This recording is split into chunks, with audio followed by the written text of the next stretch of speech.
allí donde os encontréis. Esta es la primera de las entregas del ciclo Letras Emergentes.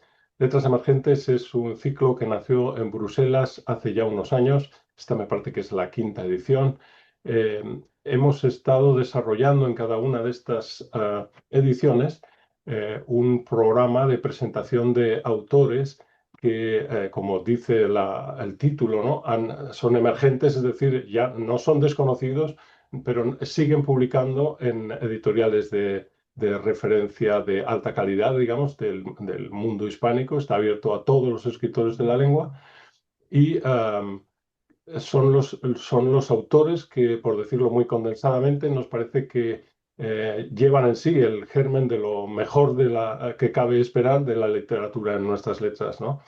Esto es algo que hemos visto refrendado felizmente desde el principio, porque, bueno, en el caso de los autores que están hoy con nosotros, no necesitan este refrendo del ciclo, porque ellos ya tienen un nombre y un prestigio suficientemente ganado para sí mismos, pero siguen siendo autores que son una, digamos, promesa viva de lo que las letras españolas pueden ofrecer, ¿no? De diverso, de variado, de singular.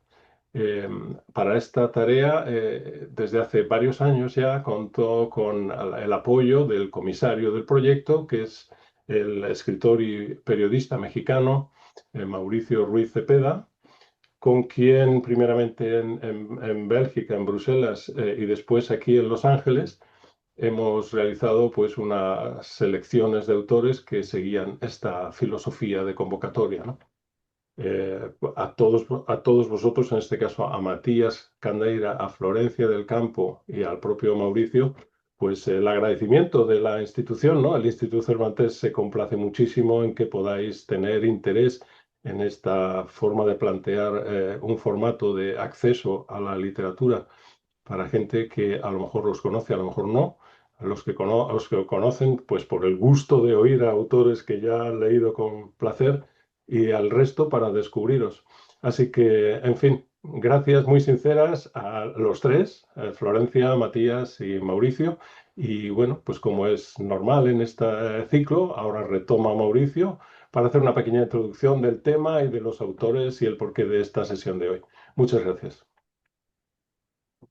Y muchas gracias, Gonzalo, y gracias al Instituto Cervantes por crear estos espacios para fomentar la literatura en español en el continente americano y también en la península.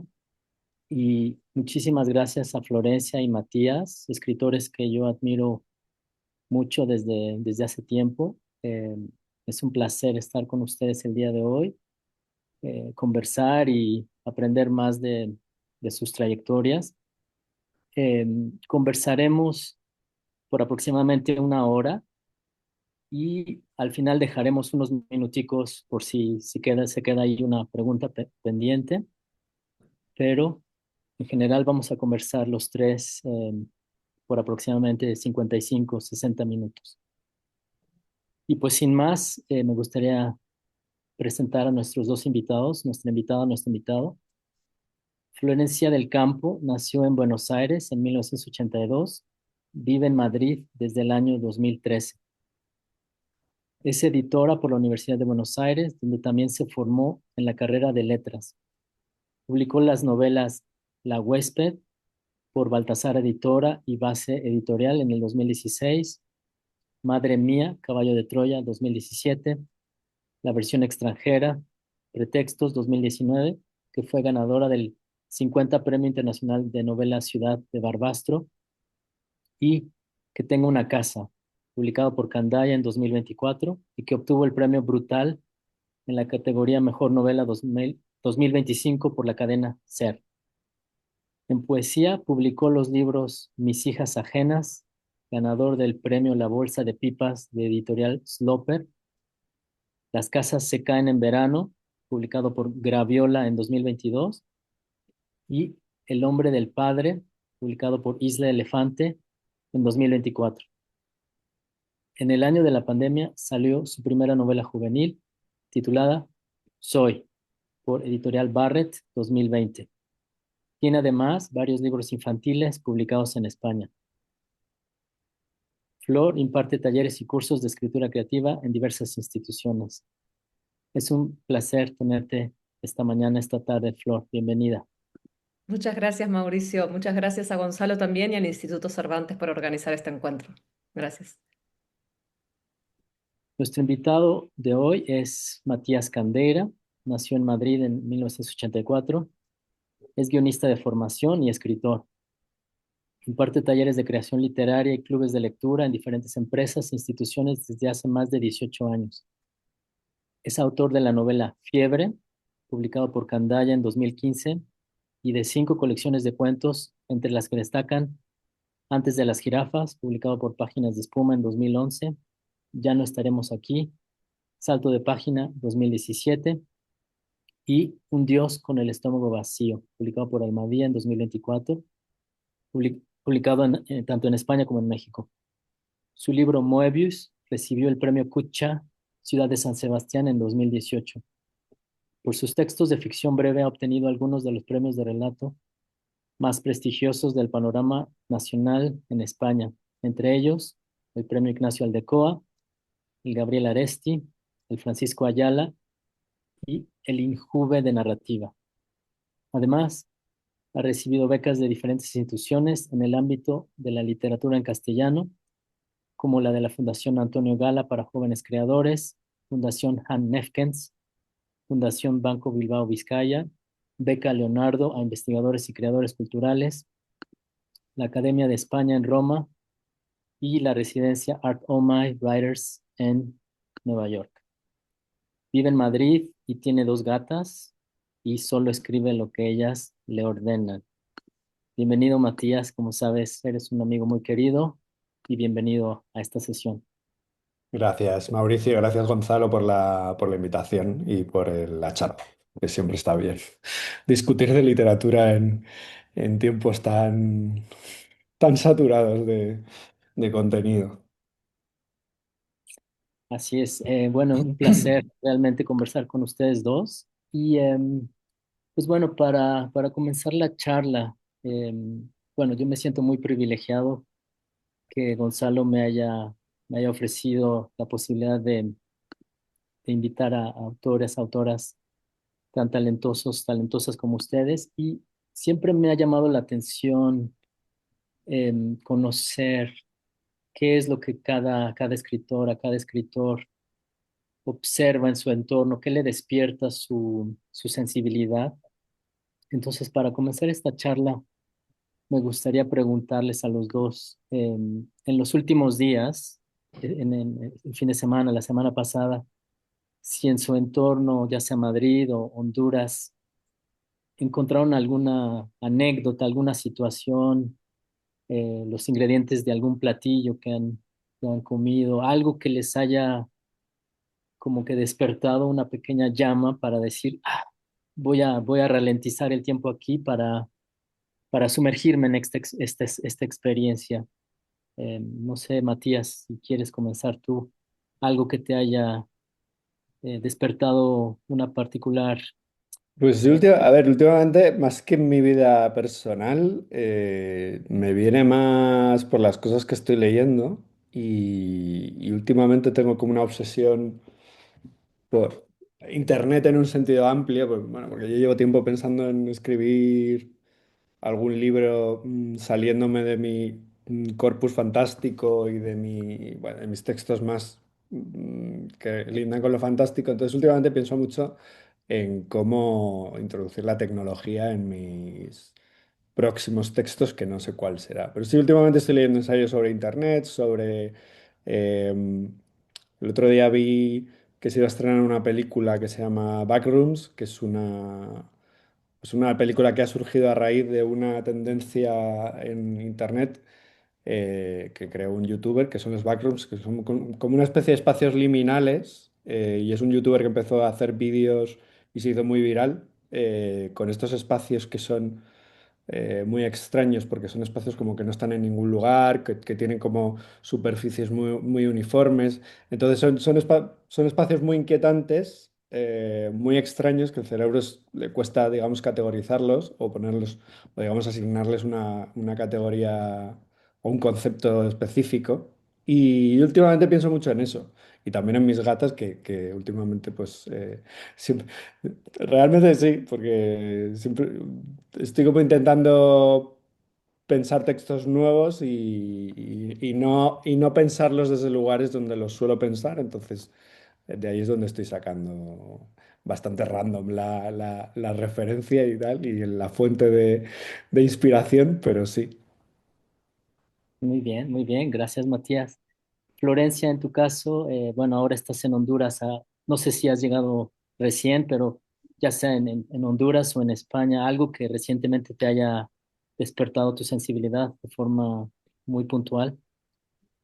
Sí, bueno, efectivamente, ahora estoy en Honduras, pero no porque viva aquí. Claramente vine a dar un taller de novela en un diplomado.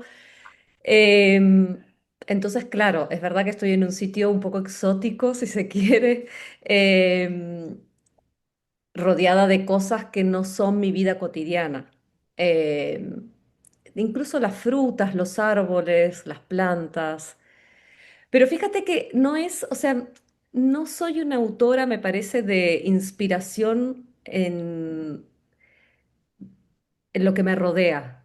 O sea, no son estas circunstancias, ni, en realidad, ni las cotidianas, ni estas excepcionales, las que hacen que a partir de eso surja un texto. No, no tengo esta inspiración contemplativa, digamos, ¿no? De mirar a través de la ventana, ver ese pájaro, ver esa flor y de pronto inspirarme en eso.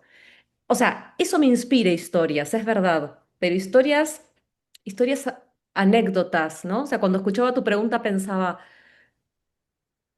conté alguna historia de mi viaje en Honduras y pensaba, bueno, sí, mandé algunos WhatsApps a cierta gente contando algo y sin embargo jamás se me ocurriría que eso, que es interesante, sería un libro. O sea, no se me arma la materia de la escritura a partir de ese tipo de cosas. Me parece que eso es lo que me pasa. ¿Qué es lo que, o sea, yo escribo a partir de, en realidad escribo siempre el mismo libro en un punto. Y ya no lo digo, o sea, al principio pensaba que esto podía ser un defecto terrible y ya no lo digo ni con pudor, ni siquiera con miedo.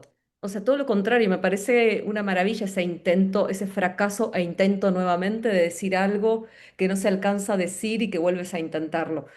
Con lo cual, como que de alguna manera yo ya sé de lo que voy a escribir la próxima vez, o sea, de lo mismo que ya he escrito.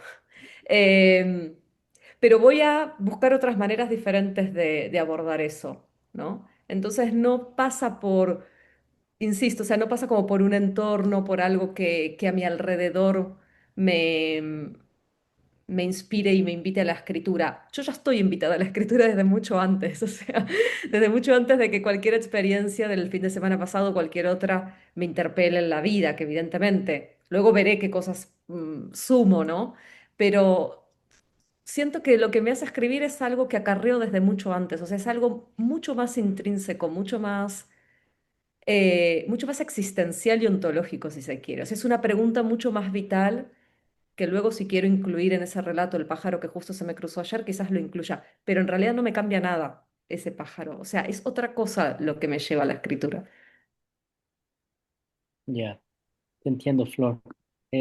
Sí, sí, quizá mi pregunta iba más por, a pesar de que no llegue a aparecer en tus libros, simplemente a mí me daba la curiosidad de cada persona, cada individuo cuando va por el mundo hay cosillas que le atraen, ¿no? O sea, van a ser cosas distintas lo que le atrae a Matías que a ti o a mí. Era más por allá, pero te entiendo que a veces traemos algo que queremos contar y simplemente vamos buscando distintas formas de cómo presentarlo. Em, el título de esta charla, no sé si se los compartí en algún momento, es Habitar el límite y contarlo. Y una de las preguntas era, ¿qué historia o historias cabe contar y a quién?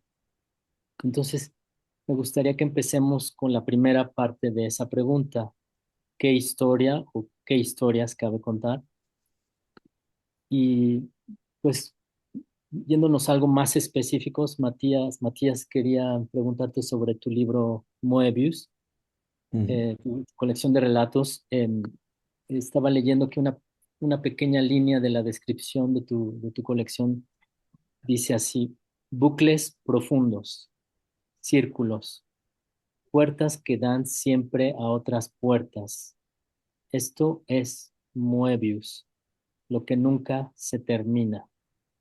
Entonces, obviamente me cautivó esta forma de presentar tu colección.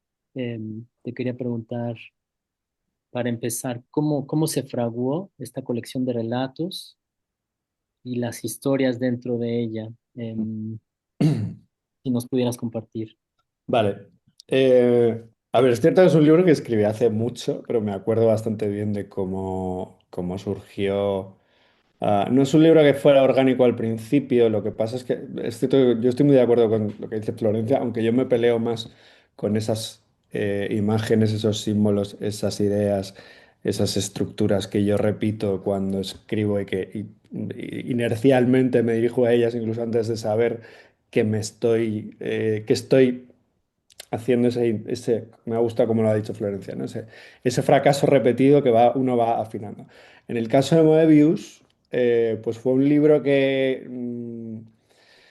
no nace con una idea orgánica al principio, pero poco a poco se fue ordenando bajo una premisa que era que cada historia tuviera una especie de negativo, ¿vale? Bien sea por los símbolos que utiliza, bien sea incluso por la misma trama que tiene un negativo o una historia como una doble cara, ¿no? Como una cinta de Moebius que realmente no tiene principio ni final, sino que está continuamente comunicándose de forma infinita. Y, y entonces es un libro donde cada relato intenta tener una versión alternativa y cómo esas historias van dialogando en una especie de estructura de símbolos repetidos. Entonces en el libro hay eh, figuras geométricas que se repiten, por ejemplo el cuadrado, el círculo. Hay símbolos y metáforas que se repiten de unas historias a otras. Hay personajes que tienen su negativo, que tienen su reverso, que de alguna manera están, si lees el cuento de forma individual, te puede funcionar, pero si lees el libro en el conjunto, vas, digamos, proyectando resonancias o lecturas que se enriquecen mutuamente, ¿no? Y, y como es un libro que también trabaja lo fantástico, como casi todos los míos, pues al final era ese título que inicialmente era el de una historia, en concreto una novela breve que tiene el libro en el centro del libro, ¿no? Y que al final fue, digamos, el título que me dio ya la estructura o la sensación que yo quería que diera el libro en su conjunto. Y así es como fue construido el libro. Una vez ya tuve la idea, pues ya digamos que fui trabajando los textos para que se dieran estas resonancias. Mm, y también de alguna manera me apetecía romper un poco esa idea del libro de relatos lineal, ¿no? Al final es un libro que puedes leer empezando por cualquier sitio y vas a encontrar eh, ese lugar al que volver de otra manera, a través de otra historia y bueno, y esa fue la manera de construirlo. Oye, Matías, entonces, si entiendo bien, escribiste esta novela breve que va en el centro de la Sí. colección, y fue ahí cuando terminaste esa novela breve que se te ocurrió darle la forma de la En cinta de realidad Moebius. la novela breve fue lo último.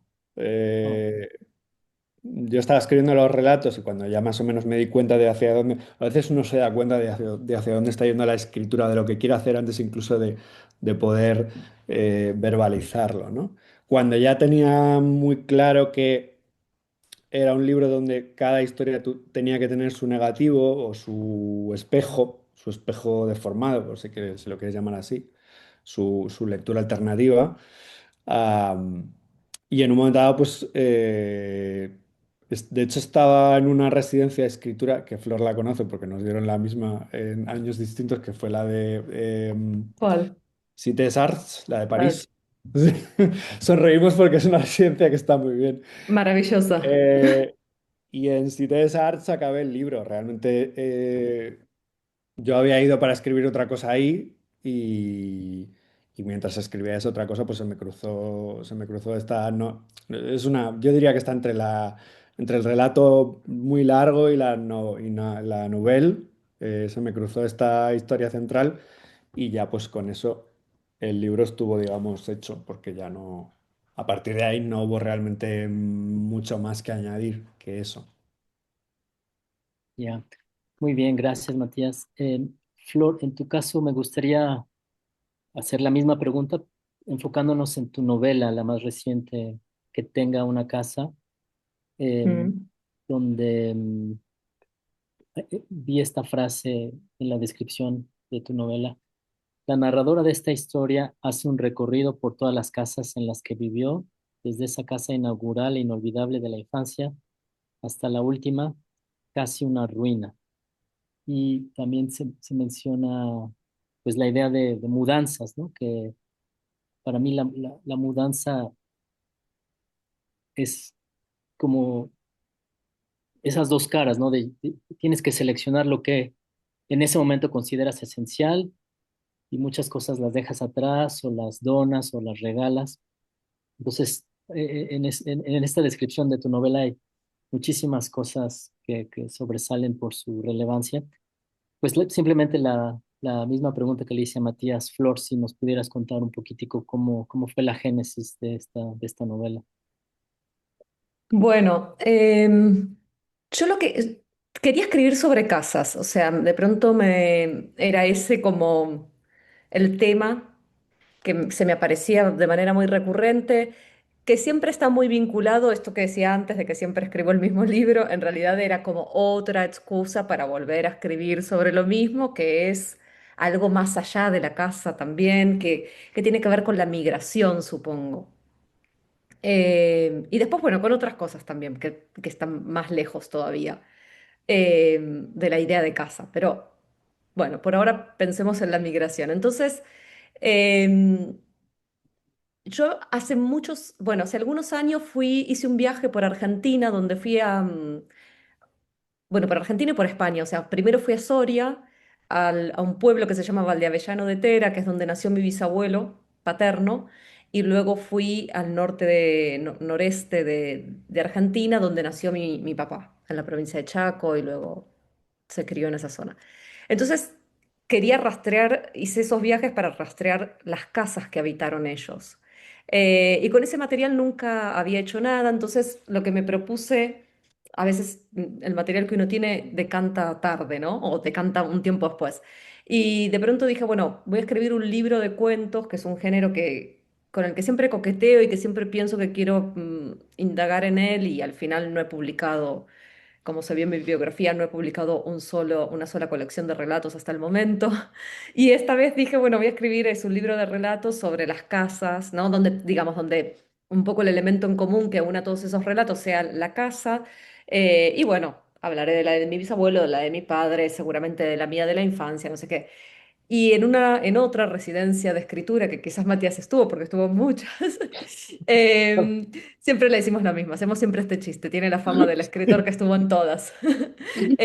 Bueno, esta es la de Mojácar, en el sur de España, no sé si estuviste justo en A esta. esa no la conozco yo, pero la voy a Esa no, buscar. esa búscala. Es maravillosa. Bueno, yo estaba en esa residencia y eso, y me propuse empezar a escribir este libro de relatos y efectivamente no, y se me fue por el lado de la novela.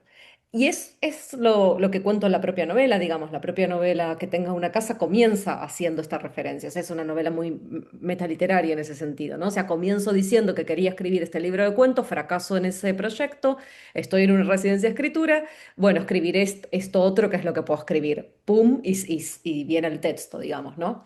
Y bueno, y esa fue un poco la génesis. Entonces, luego comienza la escritura de lo que terminó siendo que tenga una casa, que curiosamente, y esta es otra de las cosas que pasa en el proceso de escritura, ¿no? Que un poco, bueno, a mí, sobre todo, que soy una escritora de brújula, como dicen, ¿no? O sea, esto de que en realidad lo que planeo no va por ahí, o sea, el texto va tirando al final por otros lados.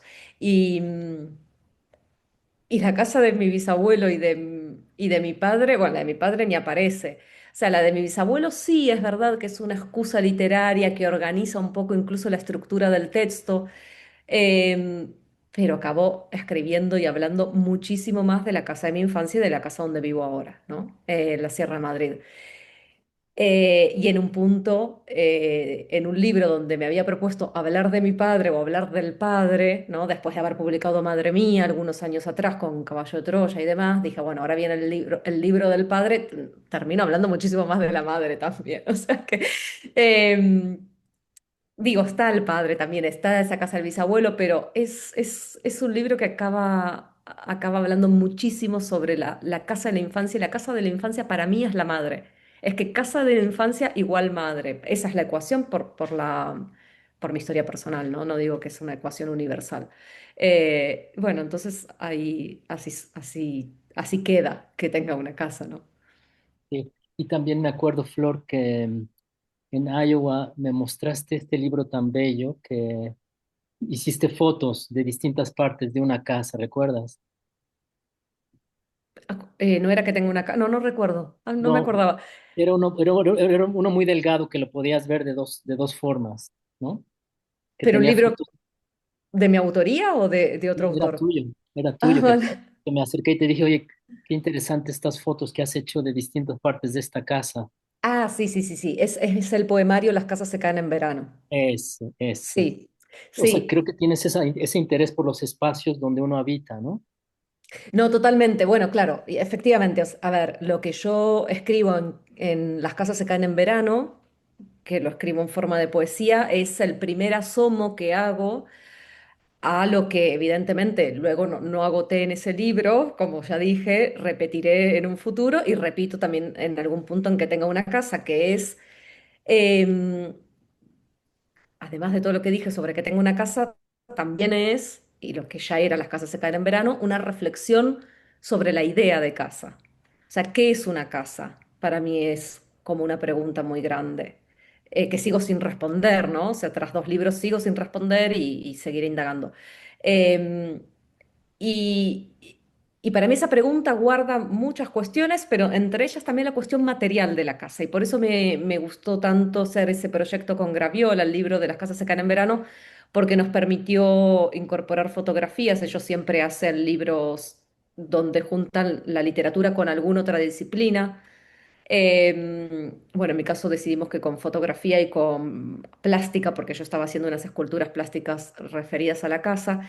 Y, y bueno, y ahí se ve como o sea, digo, las fotografías no son fotografías bonitas en el sentido de que son estéticas, o digamos, lo que se muestra en esas fotos es toda la rotura de la casa, toda la grieta de la casa, o sea, la casa en su peor estado. Sí, a mí me interesa un montón explorar como eso material de la casa, que insisto, que también lo exploro haciendo alguna especie de cuadros tridimensionales, como collage con objetos, ¿no? Y esos objetos que incorporo en esos collages son objetos que se utilizan para la construcción de la casa o para la reparación de una casa, ¿no? Trabajo con ese tipo de materiales. Em, Así que bueno, sí, para mí, que tú hablabas de las mudanzas antes, ¿no? O sea, la mudanza es efectivamente otra situación, digamos, muy derivada de la casa y del tema casa. A mí la mudanza me fascina como idea de movimiento, de dónde hacia dónde y de obtener algo bueno, algo nuevo, perdón, y de despojarte de algo que se tiene, ¿no? O sea, la mudanza es siempre como incorporar algo nuevo, pero perder algo en el camino necesariamente. Lo que pierdes por accidente, que eso también sucede mucho, ¿no? De una mudanza a otra desapareció tal objeto y lo que te desprendes porque en la nueva casa no cabe o porque decides que no. Bueno, y ni hablar cuando la mudanza es de un país a otro, que es una de las cuestiones de las que hablo bastante en que tenga una casa. Porque sí que un binomio que me interesaba mucho era el binomio casa-objetos. Y sobre ese binomio reflexiono mucho en la novela. O sea, cómo se articulan los objetos con la casa, o cómo se tiene objetos si no se tiene casa, ¿no? Ese tipo de preguntas. Sí, sí, sí, sí. Em, Sí, sí, recuerdo muy bien esas fotos, Flor, donde se ven las grietas, las fisuras de la casa. Súper, súper interesante ese proyecto Sí. poético. La segunda parte de la pregunta que teníamos para esta sesión es, bueno, ¿qué historia cabe contar y a quién? Entonces, me gustaría abordar la segunda parte de esa pregunta. Matías, ya sea cuando tienes esa primera, por ejemplo, ahora que estás leyendo de tecnología, que estás en el proceso de gestación, a ver qué ideas se van combinando para asociar algo nuevo, ya sea en ese proceso o en el proceso cuando estás en el primer borrador o cuando estás revisando. ¿Tienes algún lector o un grupo de lectores en tu cabeza? O sea, ¿piensas para quién va a ir o es simplemente escribes porque quieres contar algo? Eh, Principalmente no tengo tengo el lector que sería yo con un nivel de autocrítica suficiente para no caer en la egolatría de pensar que soy solo yo el que va a leer el libro. Aunque es cierto que, a ver, desde hace un tiempo, con este mercado literario tan loco, tan hipersaturado, tan veloz, en el fondo un poco tan alienante, ¿no?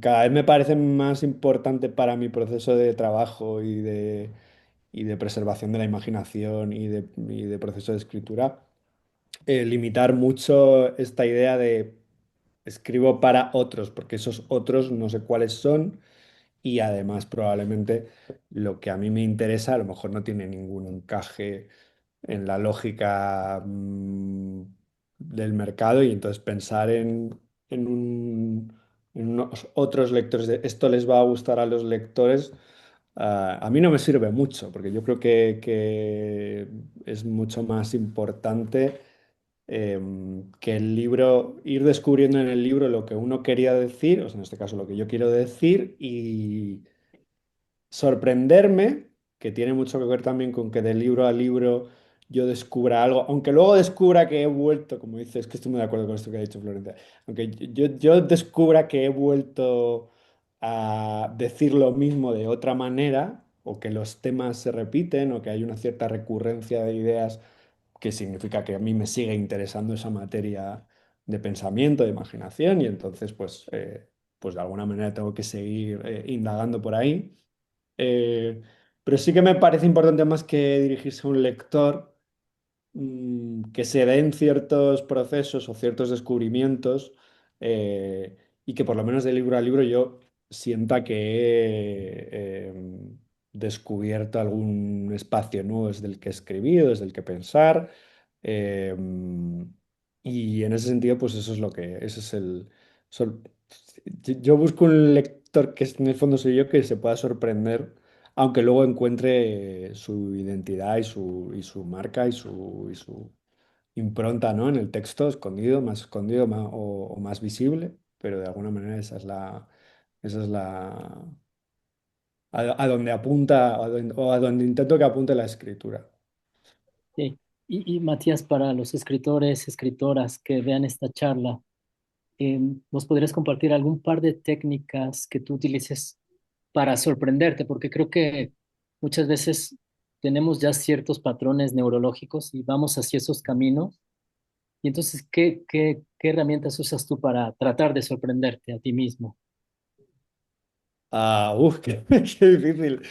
Eh, yo la herramienta la herramienta más difícil es el descarte. A mí me molesta mucho pensar, estar escribiendo algo y de pronto tener la sensación de que esto ya lo he hecho. No porque esté trabajando sobre las mismas ideas, sino esta ejecución formal o este narrador o esta...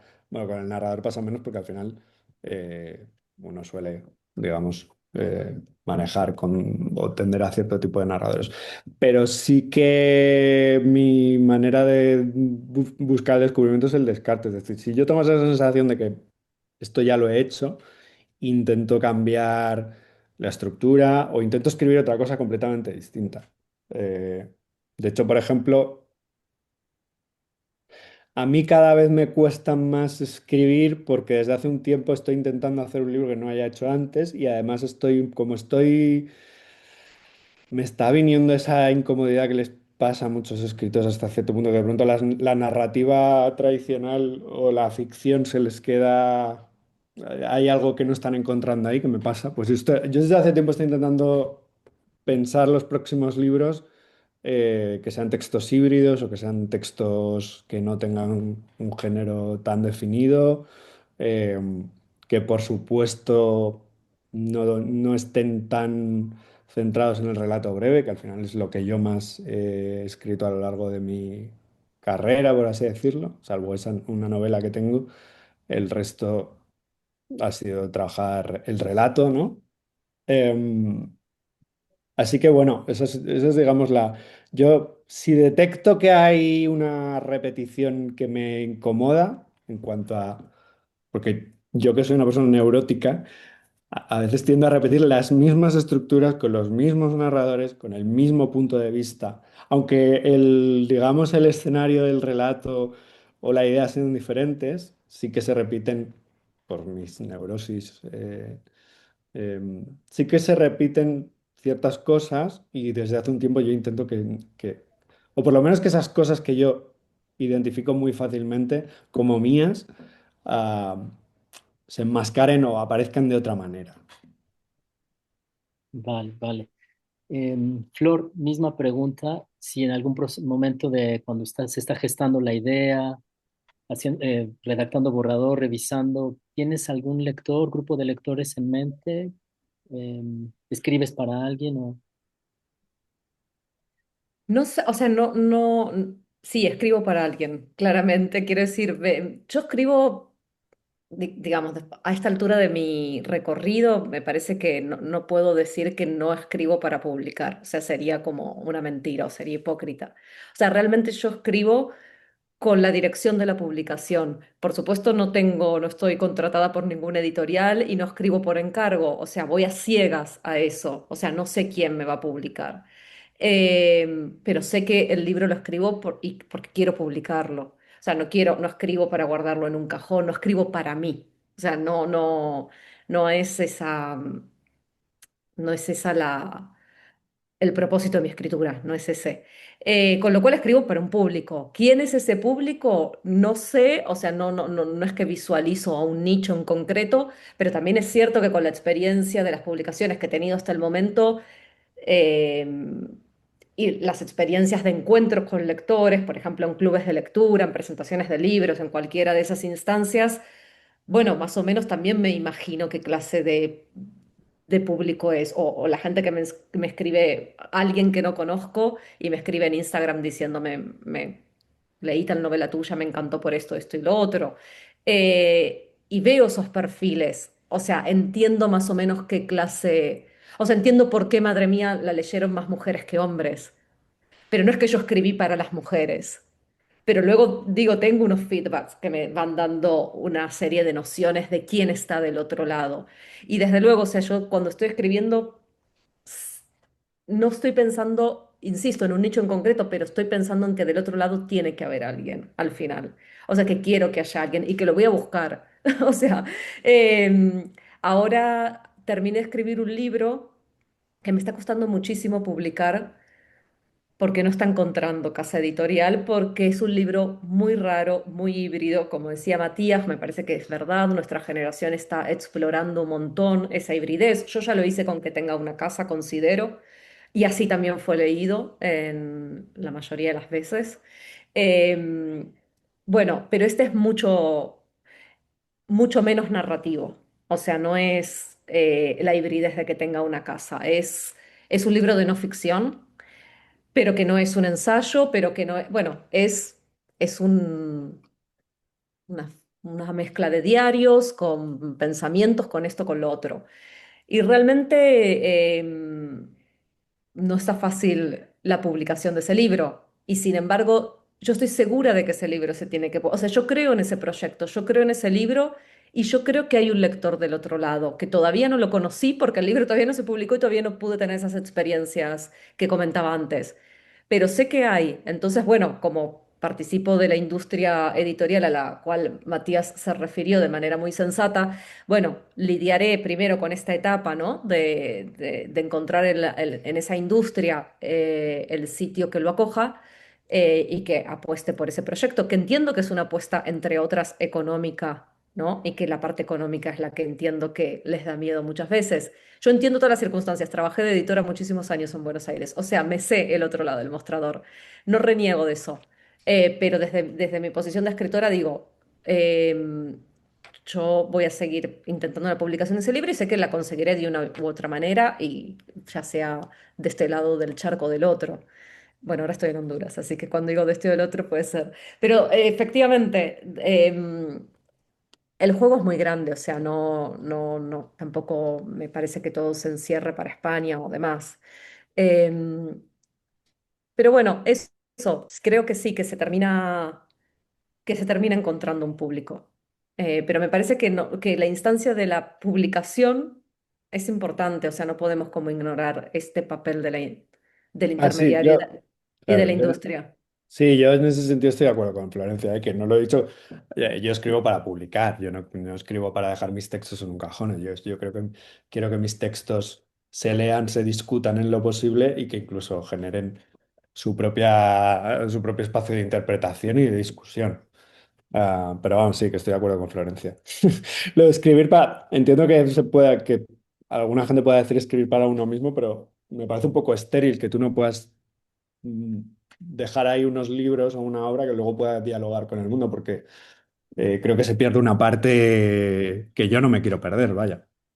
Claro, un poco también la sensación de que la obra se completa o de que ese libro en concreto Sí. se completa cuando llega a un otro, ¿no? O sea, de hecho, cuando te dan devoluciones, no sé, yo recuerdo al principio cuando se publicó Madre Mía, una de las primeras devoluciones que más me impactaron, pues por eso la recuerdo, fue cuando me decían, me reí muchísimo con tu novela, cuando yo creía que había escrito un dramón.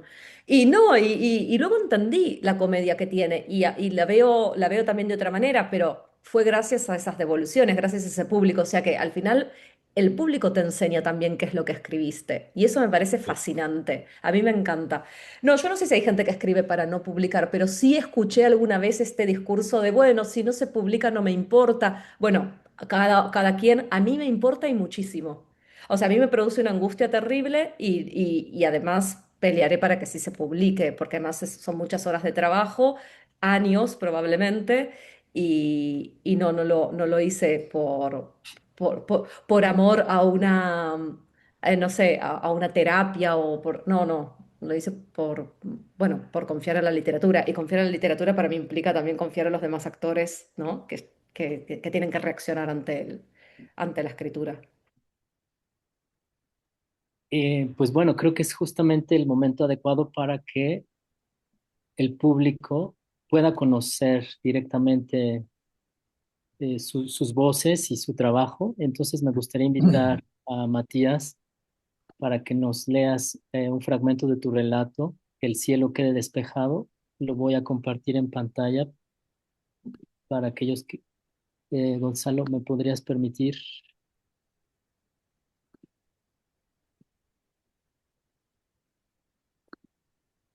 compartir el texto?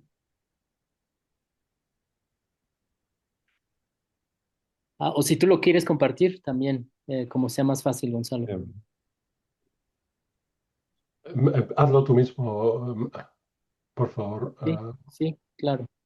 Em, Creo que te he enviado A ver, Ok, listo, ya lo tengo, ya lo ¿lo tengo. tienes Aquí ya? está. Ya, que el cielo quede Perfecto. despejado. Debe aparecer en sus pantallas. ya. Ah. Cuando estés listo, Matías. Vale. Espérate, voy a ponérmelo en la mía para poder bajar. A ver, bueno, lo leo desde aquí. Me vas bajando tú y ya está. Esto es un fragmento de un relato de Moebius, ¿vale? Y por dar un poco de contexto, esto empieza a la mitad del cuento. Es una cárcel de mujeres y hay un celador, director, que va a visitar a una de las presas. Leo. Cuando entro allí, Ya me está esperando sentada en la banqueta. Le he sentido venir. Gracias, respondo. Es bueno hacerse notar. Todas intentamos ver su despacho desde aquí, pero no lo conseguimos. Cierro la puerta de la celda sin un ruido antes de avanzar hacia ella. No está a la vista. Esta penumbra desagradable las lava con su propia esponja. A veces las dejamos a oscuras. Les hacemos pensar en las polillas. ¿Cuánto lleva así? 3 días, dice. Bueno, ya es suficiente. La única diferencia posible, por ahora, es encender la luz de la celda y conocernos mejor. La rodeo para verla desde todos los ángulos. La cabellera negra le llega hasta la cintura. El crimen le ha dado un pelo fuerte. Ingresan aquí como medio mujeres, arrastrando su culpa, un cascabel que nosotros hacemos sonar. Y salen prácticamente enanas. Mariquitas de campo con las patas encogidas, sin voluntad para volver a entender el mundo. Si es que salen. Esta es distinta. Sueña en varios idiomas, y a veces mis subordinados no consiguen saber qué es lo que dice. Otras noches, grita tanto que la puerta de la celda empieza a vibrar. En los informes sobre ella que se me facilitan, hay irritantes espacios en blanco. Las otras internas hablan mucho de usted. A lo mejor tendría que vigilar a sus celadores, responde. Uno se intentó propasar. De este asunto, el celador Gobain y ella, hubo que restar un ojo. Entonces no imaginábamos que ella tendría imaginación para resolver el peligro como un simple problema de anatomía. Ese hombre fue amonestado. Me encargué yo. Además, tuvo su tiempo con él, véalo así. Apenas mueve la cara, pero me mira, como casi nadie me ha mirado jamás. Ya, y aún así, usted no evita que vengan otros. Si a medio de la celda saben qué centímetro estoy parado, no hay que descuidarse. Le pongo la mano en la nuca hasta que me da un poco de su frío. Cuando la miro otra vez, más despacio, su cabeza se reduce a un óvalo de bordes tibios de piel. De este modo, la reduzco. Primero aíslo sus líneas, cada vez más delgadas. Luego busco el centro geométrico. Ahora enciendo la cortadora y, sin brusquedad, la hago inclinarse para dar la primera pasada. La piel se enrojece cuando aprieto. Una vez más. Y otra. Quédese quieta, no quiero hacerle daño. Poco después, en la quinta o sexta acometida, la máquina tropieza con algo romo. Está justo ahí, pegada a su cuero cabelludo. Es una llave, pero demasiado pequeña. Resulta difícil imaginar una cerradura en la que pueda entrar con suavidad. No, ni siquiera esto podría ponerme nervioso. ¿Alguien que tiene llaves en la sangre, preparadas para algo por venir? Quizás se haya reunido con las otras en la hora común. Han acordado esta provocación, pero nosotros podemos llegar al escondite más pequeño. ¿Para qué la quiere? No es la de esta celda. No me hace falta, dice, ya sé que voy a morir. Con las botas voy juntando sus mechones hasta que forman una montaña. No me gusta el caos que provocan sus cuerpos, aunque sé que este desorden en la materia tiene que existir, porque ahí es donde está la vida.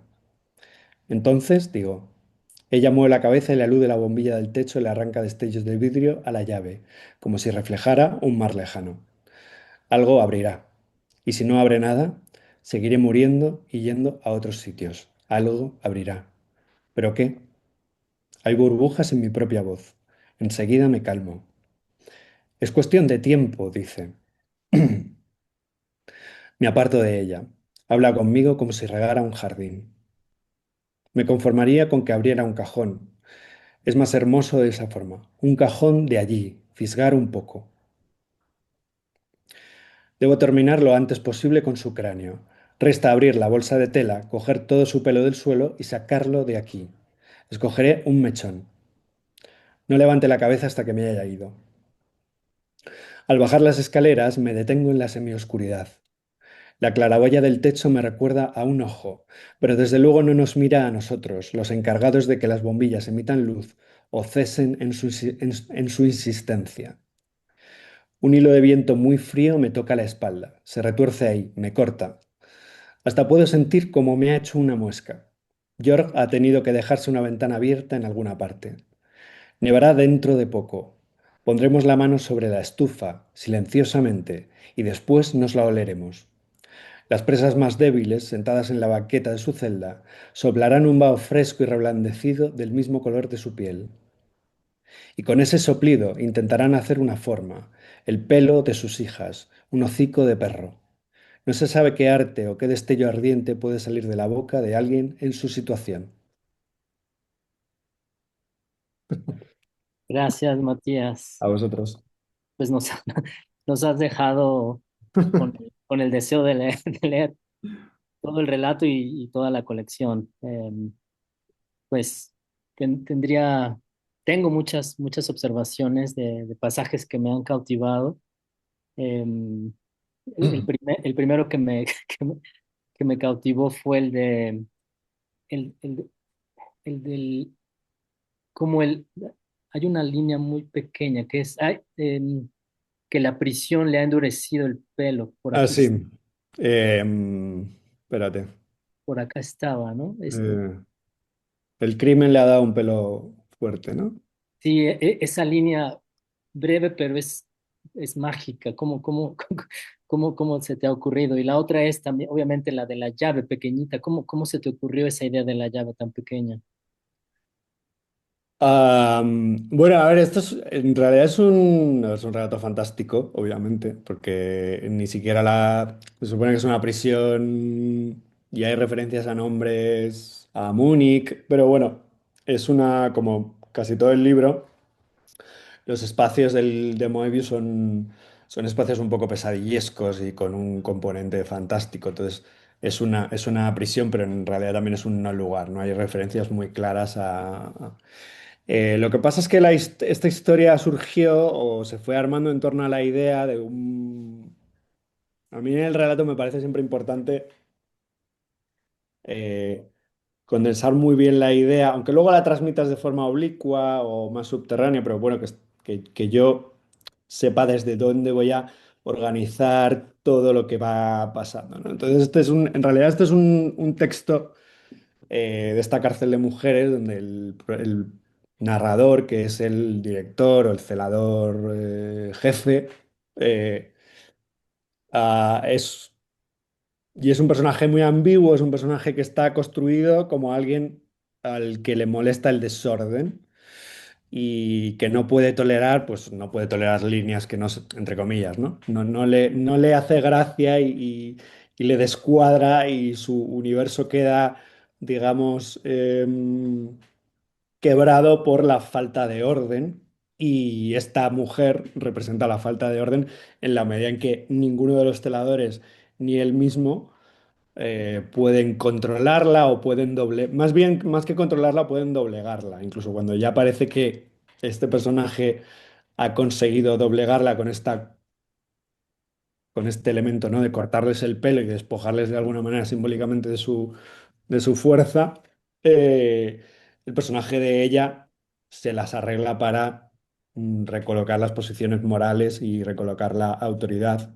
Y entonces en torno a esta idea surgió la historia que en realidad es un texto sin muchas escenas. O sea, en realidad hay una escena antes con con un personaje que se llama York, que es el que está vigilando el barracón de las celdas, ¿no? Y luego el encuentro de este narrador con la presa. Ya. Muy bien, gracias, Matías, por esa lectura y pues creo que nos quedaremos con el deseo de leer el relato completo. Eh, Flor, me gustaría invitarte ahora a ti a que nos leas un fragmento de tu novela que voy a compartir ahora mismo, el capítulo 8. A ver, lo voy a compartir aquí, fragmento de capítulo. Sí, es un fragmento del capítulo 8 que se llama Andamios. Ahí está. Vale, yo lo voy a leer de mi Dale. computadora igualmente. Bueno, esto, la verdad no me acuerdo cuántos capítulos tiene la novela, no sé si 13, algo así, o sea, es más o menos la segunda mitad del libro y, y bueno, no necesita mucho contexto, la verdad, dice lo que dice. Esto pertenece a la última novela que tenga una casa. En mi casa de la infancia, la casa de mi madre, había, por ejemplo, dos tipos de cuchillos, los que llamábamos cuchillo a secas y los cuchillos de punta redonda. Estos últimos los usábamos para untar. Mi madre jamás habría esparcido manteca sobre una tostada con un cuchillo serrucho. Es el día de hoy que si yo tengo un cuchillo de punta redonda, si no tengo un cuchillo de punta redonda, no sé cómo organizar un desayuno, pero sobre todo lo que no sé es nombrar el objeto con otra fórmula léxica que no sea precisamente esa. No tengo idea de si todas las familias llaman a los cuchillos de punta redonda cuchillo de punta redonda, pero para mí es lo natural. De la misma manera, me parece natural que en el primer cajón de la cocina se guarden los cubiertos más pequeños y en el segundo cajón los más grandes, porque no caben en el primero y porque estorbarían allí. En consecuencia, siempre espero encontrar en el segundo cajón de una cocina una espumadera o un cucharón para servir sopa, por ejemplo. Cucharas varias de madera, tijeras, sacacorchos y algunos objetos aleatorios que quizás empiezan a alejarse de lo que es el grupo de los cubiertos, pero sin apartarse del todo del rubro. Puede haber gomitas elásticas para atar los paquetes de alimentos que ya fueron abiertos. Lo que no puede haber es servilletas de tela o bolsas de nylon en el segundo y recién en el tercero el cucharón. Sería una alteración al sistema del universo doméstico normal, según lo entiendo yo. Una vez en una casa busqué un abridor de cerveza y no lo encontré sino hasta el quinto cajón. Me dio miedo. Comprendí que esa casa jamás sería una de mis casas ajenas, que allí nunca me sentiría como en casa habitando en pantuflas, mi olor mezclado con el olor de otra persona y las llaves en el bolso sonando al compás de un orden y un léxico implícitos. Es verdad que las casas se configuran también por lo no obvio. Si no hay que explicar que en el segundo cajón está el abridor de cerveza, sí hay que explicar otras cosas. Yo soy de las pesadas que cuando prestan la casa dejan una nota con indicaciones. La escoba para barrer el patio es esta, la escoba para barrer dentro es tal otra. La persiana hay que bajarla a partir de tal hora para que no se recaliente la casa. Cuando hacía los check-in de los pisos de alquiler para turistas, mi trabajo consistía en dar esas indicaciones. Si vais a bajar la basura, a tal hora. Cuando os duchéis, por favor, hacedlo con prudencia porque el agua caliente se acaba. No olvidéis vaciar el bidón que está debajo del aire acondicionado donde se descarga el agua. La llave del portal tiene truco. Si la metes hasta el fondo, gira fácilmente. En la casa de mi madre, en la casa de mi infancia, ciertas indicaciones eran una cuestión de vida o muerte de la casa y de las personas. Si no se indicaba que se barriera la terraza, entonces las rejillas se tapaban y esa agua mal canalizada se filtraba y provocaba tremendas manchas de humedad en el techo de los ambientes de abajo. Toda mi infancia estuvo atravesada por tareas de limpieza, higiene y mantenimiento que mi madre no estaba dispuesta a hacer sola, que nos obligaba a colaborar en ellas y que eran fundamentales para la supervivencia del sistema. Hoy día yo no puedo prestar mi casa a nadie porque está llena de trucos paliativos para que el síntoma no empeore o para que no colapse totalmente. Una casa sobre la que hay que estar dando permanentemente indicaciones sanitarias es una casa enferma. Una casa sobre la que alcanza con dar indicaciones domésticas es normal. Yo me crié en una que implicaba ambas cosas y me compré una que implica a mi infancia. Cuando a la gente le cuento dónde vivo y le muestro fotos, suele quedar fascinada, sobre todo si es gente que vive en Madrid. La fantasía de lo bucólico es algo de lo que el ser humano está impregnado y que, aunque cambia según los tiempos, sigue teniendo su anclaje poético y su aura natural. Yo no puedo decir, tras mi experiencia de mudanza al campo, inmersa en mi vida rural, que no tenga parte de verdad esa fantasía. Vivir en la montaña con vacas españolas que se escuchan de fondo y pájaros que despiertan como lluvia es bonito. También la noche huele más verde allí. Los vecinos son casi todos neorurales, es decir, nacidos en la ciudad de Madrid. La abandonaron para irse a vivir a un ambiente de aire más puro, para plantar sus propias verduras, para cambiar los hábitos de consumo, para contaminar menos y para criar hijos e hijas al aire libre. Soy extranjera en el campo también, o más, ya lo dije. Soy extranjera en todos los sitios. No entro en la categoría de neorrural porque para ello debería hacer o tener una serie de cosas que me son absolutamente ajenas y que estoy segura de que de algunas me iré apropiando con el tiempo, pero que otras jamás me rozarán. Yo me fui a vivir al campo, a una casa hecha polvo para tener un lugar a donde volver y donde escribir. No tengo parcela y me encantaría tener un limonero, pero allí mueren de frío. Muchas gracias, Flor. Qué texto tan bello de tu novela. Em, un par de cosas que me vinieron a la mente es esta línea, soy extranjera en todos los sitios y también em, no tengo idea de si todas las familias llaman a los cuchillos de punta redonda. Em, me hace pensar un poquitico en Claro Obligado, esta idea de también pues, de ser de aquí y de allá y de ninguna parte, y esta fluidez del lenguaje que sigue siendo español, pero tiene sus variantes, ¿no? Entonces, me parece súper interesante cómo lo exploras, porque aquí en las indicaciones que la narradora le da es una gramática castellana, de Castilla, ¿no? Entonces, ya en el texto en sí se explora, en la forma del texto se explora algo que va en el tema de la novela, ¿cierto? Sí, totalmente. Es curioso porque efectivamente ella cuenta que ese trabajo que hace, ¿no? De recibir a los turistas en departamentos de alquiler para hacerles el check-in, ese trabajo lo tiene en la ciudad de Madrid. Bueno, suponemos que si esos turistas, ¿no? También las indicaciones podría tener que darlas en inglés o lo que fuera, ¿no? Pero vamos a decir, suponemos que si ese turista es un turista interno, esas indicaciones las da de esa manera, ¿no? Hablando en un español de España. Eh, yo todo el tiempo juego con eso. Ya lo hacía en Madre Mía, esto de mezclar el castellano rioplatense, quizás, o argentino, con un castellano de España. Y cómo es parte es como una manera de mostrar a través de la forma, lo que decías, ¿no? De manera formal, mostrar a través de la forma esa extranjeridad de ella, del personaje, que coincide conmigo, o sea, tanto en este libro como en Madre Mía, las hice coincidir con mi persona.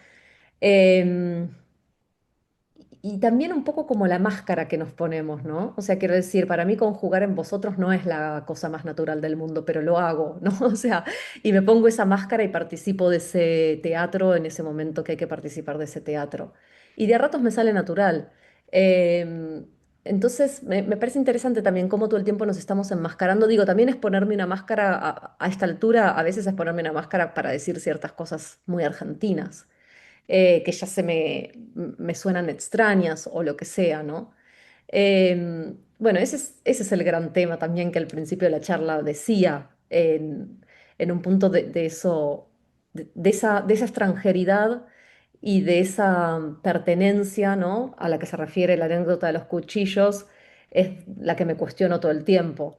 Sí, me gustó que cites a Clara Obligado, porque es verdad, bueno, Clara fue mi maestra en un punto, hice taller con ella muy poquito tiempo, pero la admiro muchísimo pues es una maestra más allá de si acudes a su taller o no. Una casa lejos de casa, su libro me parece un libro fundamental y bellísimo. Y luego aquí, por supuesto, hay un guiño muy grande a Natalia Ginsburg con su léxico familiar, ¿no? O sea, está dicho de una manera casi explícita, bueno, no llega a ser explícito, pero es bastante obvio. Entonces, bueno, esa cita implícita de Natalia Ginsburg para pensar em, cómo se hablaba en mi casa, ¿no? Como si hubiera una lengua más allá, no es solo, bueno, en Buenos Aires hablábamos en argentino, no, es en mi casa hablábamos la lengua de mi casa, ¿no? Entonces, también por eso digo, cuando dice soy extranjera en todas partes, la extranjeridad, la novela habla mucho de la incomodidad de ella en su propia infancia, en su propia casa, o sea, también ese ser extranjero de los propios lugares a los que perteneces, o sea, qué cosas te expulsan del lugar donde se supone que deberías sentirte cómodo, por ejemplo, qué cosas te expulsan de tu casa, que es una casa, de nuevo, ¿no? O cómo puede que una casa te expulse, o sea, no sería, ahí hay una paradoja, ¿no? No es la casa lo acogedor. Bueno, esas son un poco como las preguntas que la novela explora. Y después a lo último, eso acaba contando, bueno, la novela lo va contando de diferentes maneras. Acá se ve en lo último que dice en esta casa que se compra en la Sierra de Madrid, que es una mudanza a lo rural, ¿no? Una mujer que nació en una gran ciudad eh, y, y bueno, también es como otro desplazamiento más, ¿no? Es, bueno, ya no es solo haberse mudado de país, es como una cadena de desplazamientos también, ¿no? Bueno, y entonces es un poco la extranjera que vive en el pueblo, que a su vez, bueno, no es rural, ni siquiera neorrural, que ahí, bueno, hay toda una cosa un poco irónica de la que me río un poco de, de una generación o sí, una generación y un sector de la sociedad que romantiza, lo respeto también, o sea, y la decisión de irse a vivir, salir de la ciudad me parece muy buena. Pero bueno, eso guarda todo un discurso y una serie de casi de peajes, ¿no? Que hay que pagar para conseguir ese título. O sea, no te mereces el título de neorrural si no tienes tu propia lechuga, por ejemplo, ¿no? Digo, entonces, bueno, me hago ese tipo de burlas a lo largo de la novela sin faltar, o sea, con respeto, creo, y con interés literario, por supuesto, o eso pretendo. Sí, muy Mm. bien. Gracias, Flor, y De también nada. gracias, Matías. Aunque no lo parezca, ya ha transcurrido una hora Sí, esto iba a decir Sí, que nos podemos hablar y y podemos se seguir nos hablando. va. ha pasado Así, rapidísimo, sí. Sí. así que, pues, por el momento, bueno, Gonzalo, no sé si tendrás ahí alguna preguntita para Matías y Florencia. Probablemente no tengo una, tengo muchísimas que he anotado pulcramente, pero me da la sensación de que va a ser muy difícil desarrollarlas sin agotar el tiempo y desesperar, en este caso particularmente a Florencia, que tiene que salir pronto.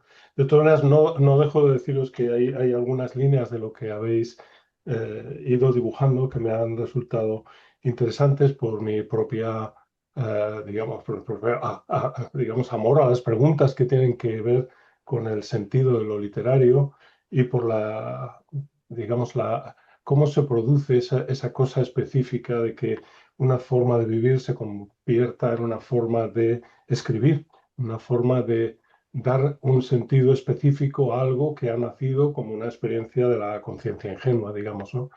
Y ahí me parece que establecéis líneas muy interesantes, o sea, en las que por más que haya al final una especie de vector que le lleva a uno a una especie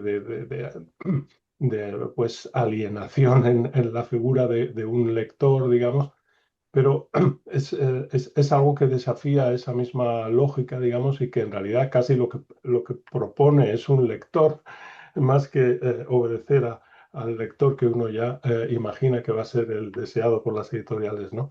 O sea, el peso del propio proyecto es tan pregnante que lo que busca es esa especie de sueño en el que esa voz interior que habla para un otro, que es esa cuestión, ¿no? Como radical y última de la literatura, acaba conformando una imagen de lo que debería poder ser la literatura, ¿no? Y hay cosas que tienen que ver, pues eso, con mis propias lecturas, no sé, en muchos casos desde lo concreto hasta lo más genérico, digamos, ¿no? En el caso por ejemplo, la fijación por las casas. He anotado aquí 3 o 4 fijaciones por las casas que me parecen muy singulares y que me parece que responden bueno, por un lado, no sé si conocéis la obra de Herberto Helder, un poeta portugués que ha dedicado una buena parte de su reflexión poética casi eso de manera imposible de evitar para él mismo, acaba corporalizándose, digamos, en una especie de metáfora fundamental que es la casa, ¿no? Que tiene que ver con la habitación, que tiene que ver con la madre, por ejemplo. Ha dicho Claro. antes Florencia, pues para Alberto Helder en uno de sus poemas habla directamente de esa ecuación. Luego, esa evocación que hace Thomas Bernhard de Adalbert Stifter como ese escritor que todo en su vida lo dirige a conseguir su sueño dorado, que es tener una casa propia y que cuando lo Claro. consigue, en ese momento muere. La Claro. consecución de su vida es su muerte realmente, ¿no? Y también esa cosa de Bruce Chatwin, ¿no? Que es justamente la pulsión contraria, ¿no? El horror al domicilio fijo, ¿no? Mm. Según su propia idea de que en realidad lo que somos en última instancia somos nómadas que hemos perdido el nombre para nosotros mismos y que determinadas pulsiones nos llevan aquí y allá. No sabemos cómo, pero de repente estamos, pues eso, escribiendo, pues viviendo como nómadas, ¿no? Y que el residuo de eso es el domicilio como un hueco en el que dice, cuando abro la puerta, tiro el sombrero y se engancha. La- Eso es. Y bueno, y otras muchas cosas, ¿no? La verdad, o sea, cómo planteáis la cuestión heurística, digamos, de cómo encontrar en lo que vosotros mismos, en la inmediatez creativa que tiene Ley para sí misma, vamos, que no necesita de fundamento, porque ella misma es fundamento y es positividad incluso, o sea, no es una cosa abstracta y tal, no, o sea, uno produce determinadas expectativas, determinadas certezas que son propias y que apuntan a otra cosa, ¿no? Y en esa otra cosa está el desarrollo de algo como la escritura, ¿no? Todo eso en vuestros casos me ha parecido que responde a cuestiones que justifica perfectamente que estéis en una reunión como esta, ¿no? Porque distan mucho de ser triviales, ¿no? La pregunta, si la pudiese hacer muy rápidamente, tendría que ver, aunque quizá ya sea una pregunta para responderla vosotros mismos, pero es una cosa que desde hace tiempo me ocupa la cabeza, ¿no? Y es la de en el siglo XIX, digamos, la continuidad entre la escritura y sus propias discrepancias, digamos, internas, tenía una especie de módulo vivencial que era la tertulia, ¿no? La tertulia en realidad es una cosa, bueno, en el siglo XIX se convierte en una tertulia literaria hasta con reglas, ¿no? Y, por ejemplo, pues eso, el Mercure de France es simplemente una bocina para expresar las cosas que se ha vivido antes con los amigos, ¿no? Pero la cuestión es esa relación de la empatía, digamos, de los afines, ¿no? Esa cosa de la inteligencia colectiva, es decir, lo que sabemos lo sabemos entre todos, lo que podemos imaginar de algún modo lo podemos imaginar entre todos.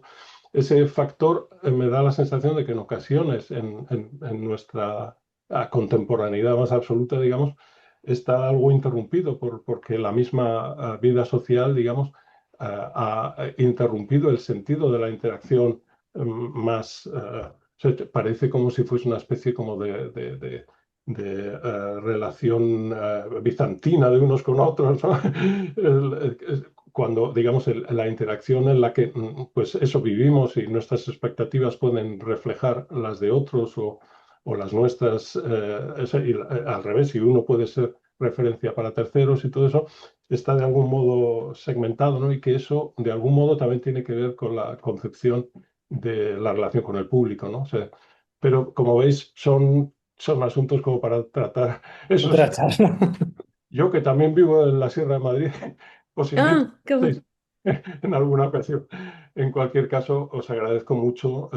Mauricio, esta primera ha sido, desde luego, una primera sesión de absoluto lujo. Ha sido un placer escucharos, tener un acceso a vuestra obra. Y bueno, pues con ese agradecimiento, pues quedo, me despido de vosotros y pues espero que en una ocasión futura podamos reiterar alguna forma de presencia con vuestra obra y con vuestra capacidad de diálogo. Muchas gracias. Gracias a ti, Muchas Gonzalo. gracias. Muchas Igual, gracias, Gonzalo, por todas las referencias y todas estas ideas que lanzas que terminan de enriquecer la conversación. Gracias. un placer, vamos, es eso, la reacción de algo que le produce a uno la mayor, bueno, os enseñaría las cosas que he escrito, eso no lo Qué cabe, bueno. eso es algo maravilloso, ¿no? Verdaderamente hemos estado en una pequeña tertulia en la que ha habido motivo para compartir cosas y crear, ¿no?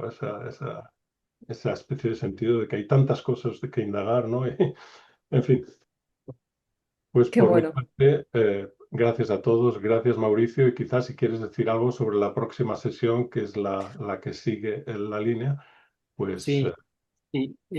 Bueno, pues mil gracias, Flor. Un abrazo muy Gracias. fuerte hasta Honduras. Gracias, Matías, Mauricio. gracias también por unirte a la charla. Nos veremos tal vez en Bélgica o en España o en México si vienes algún día, Donde se pueda. donde se pueda.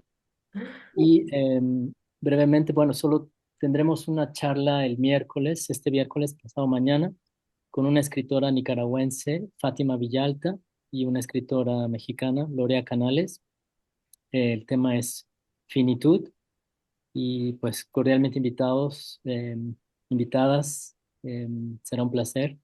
Y Gonzalo, te cedo la palabra de vuelta para despedirnos. sí, nada más puntualizar que para vosotros también y para la gente que queráis invitar, ¿no?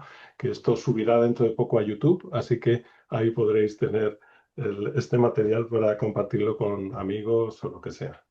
Muy ¿Vale? bien. Muy bien, Genial, muchas Pues muchas gracias. gracias a gracias a vosotros. todos. Un Gracias. abrazo, gracias. Un Un abrazo. abrazo. Adiós, Adiós. adiós.